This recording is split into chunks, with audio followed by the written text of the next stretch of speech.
Behaviors that limit success.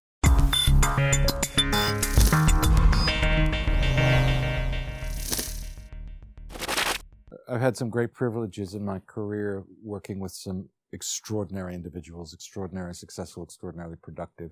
We're talking here about kind of, industry leaders and this kind of thing.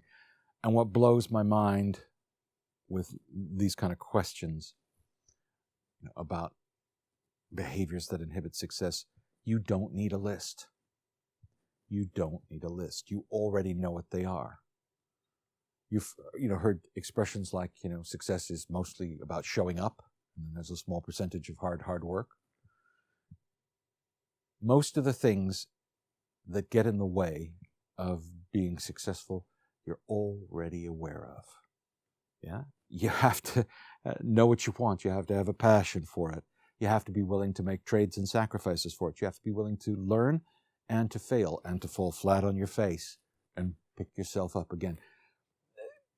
These things are easy to kind of read about and easy to investigate. But the first things have to come first, which is, what do you really want? If you don't have an idea, or if you haven't yet found what that is, looking at productivity hints and looking at 50, points for success or points to avoid are not going to help you. They're substitute activities for you getting those foundations and fundamentals that you need so that you can be a success. What specifically do you want to do? What don't you want to do? And for those who have gotten used to fobbing themselves off with the lazy answer, I don't know, how can he ask me what I want? I know that you know what you like.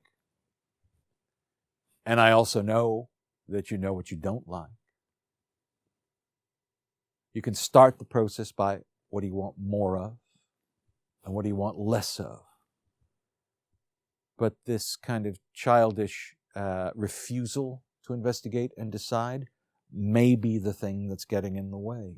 There have been some people who wanted everything presented to them on a silver tray. And they wanted 3 choices presented to them in a nice, tidy fashion, and threw a little fit when that wasn't going to be presented.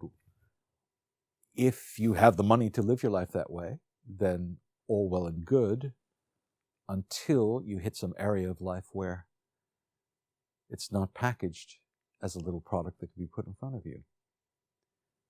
There are many choices and decisions that have to be made in order to create a life. And the first one is, you have to decide what you want to do, what is acceptable, what's not acceptable, and what you're willing to trade for it. You can want to be a celebrity. This is, with the young people, this is more common today. They think being a celebrity is some kind of a solution to their lives.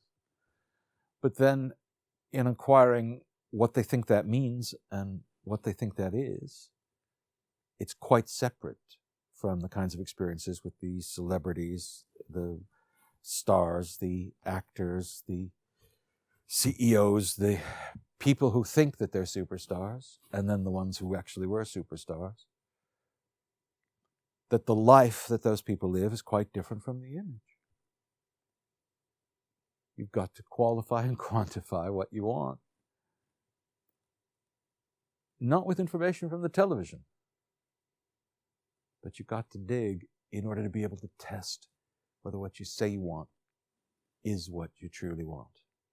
So some people, if they think that it's attention that's going to make them happy, going to fill that hole in their heart, what they're going to discover very quickly is that attention does not fill any holes. What it does is it's more people taking bites out of you. No sooner do people become celebrities than they start paying for security, paying for walls, and paying for ways to avoid the attentions that they don't want. It's tough, isn't it? If you want to be a doctor, medical doctor, if you want to be an architect, whatever you want to do, there is an entry gate. There's a price to be paid. Are you willing to pay that price? What is it that you think pursuing that path is going to bring to you? You can talk with people who have been down the path and find out whether that's what you're going to get. The other day, somebody told me that they wanted 250,000 YouTube subscribers. I thought, wow, fantastic. What for? What do you want those subscribers for? Well, so that I can make all the money. Then what? Well, then I'd have all the money. Yeah. And then you'll have to run that YouTube business. Do you know what goes into that? Do you know what it takes? Until you know what it takes in order to maintain that, thinking that that's some kind of solution or something that's desirable for you is, rather than a fantasy, it's probably better described as a mistake. You need to find out what the bid is in order to get into the game, and then what you have to do in order to keep the game going. Today, with so much information available, this is not complicated. This is not a prolonged affair, but it does require work. It does require effort. What you want as well, it's not a lifetime commitment. When you're starting to investigate something, you might discover that you think one course is a good direction for you to take. You start to investigate it, and you discover by talking with people who have been down the path or who are currently on the path that maybe it's a little more intense than you were thinking. Or maybe it's far less interesting than you thought it was going to be. I know a young man who decided that he wanted to take foreign languages as his kind of university major, become kind of skilled in translation of various kinds, and he got to university and within half a year found himself bored to death. Why?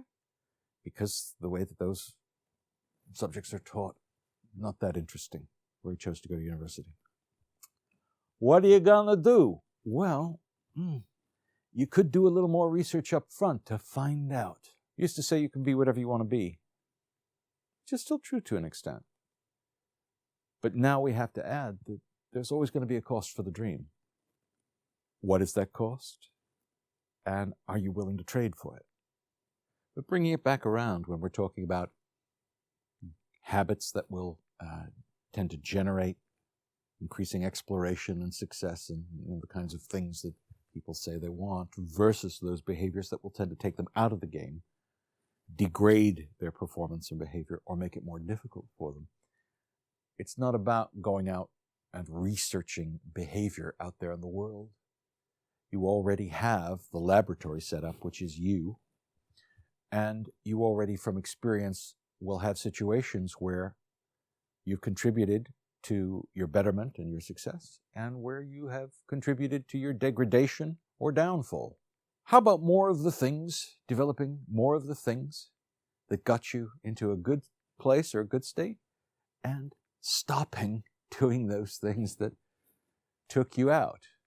By becoming the Sherlock Holmes, by looking a little more closely at what you did, but more importantly, getting honest about what you were actually seeking when you were engaging in those behaviors, which contributed to a less than ideal result.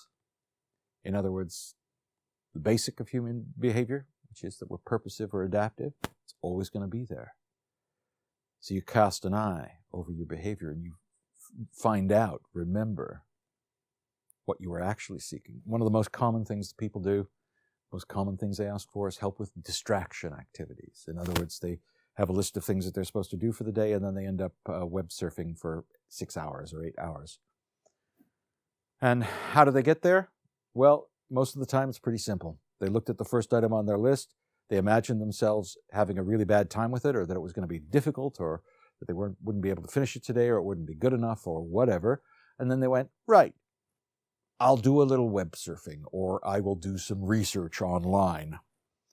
And basically looking for distraction from the bad feeling that they had as a response to how they were thinking about what they said they wanted. And then into the distraction activity, something which keeps them from thinking and keeps them from feeling those bad feelings. How that comes about is it comes about by not paying enough attention to the fact that how you organize your thinking about what you do and how you work and how you create, your body-mind is going to do whatever comes up inside. And one of the things that we hate is when we have anticipation of pain or anticipation of unpleasantness or anticipation of circumstances where we're not going to get what we want easily. So if you set up and run over and over again these habits, just allowing yourself to think about the bad stuff and all the possibilities of not enjoying yourself, and then expect something other than a distraction activity to pop up and following it along, it's not very kind of, not too smart. What you have to do is you have to recognize that, for example, if you're going to work, then there are habits that will make it easier for you to focus on what needs to occur, to get through it, to enjoy it, and to get it done as efficiently and enjoyably as possible.